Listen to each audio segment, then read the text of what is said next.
Now we can see here that the way we are seeing up with these assignments, those being submitted in paper mode, you will be working in the class mode the way we worked up right now with the tools, and the same we will be solving up and looking up for feedbacks in the classroom on the basis of the paper based which have been submitted already, right? So we have to be taking note of both the modes, the way we have made up with the objects or the way we will be taking up the memory sketch part. We will be learning up with the sketching in this mode.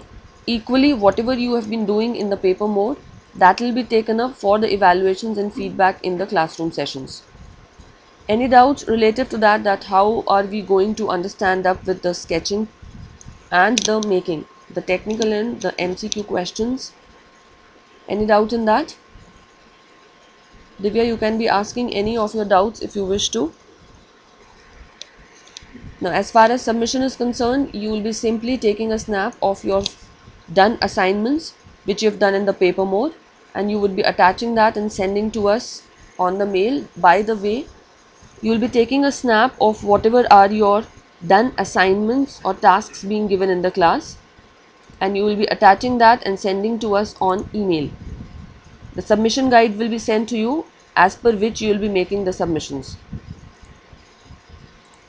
Right? Anything else related to this have you to ask?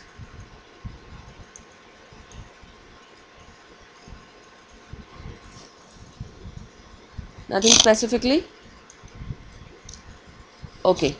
Now, we were talking here, say suppose whatever has been given to you as a part of memory sketch, you will be working up your assignments related to compositions 2D, 3D and all other concerns equally in the same manner. I hope you are comfortable with the tools now. To be learning to make things into perspective and trying to apply whatever are the depictions given in the problems. Right? Any other doubt?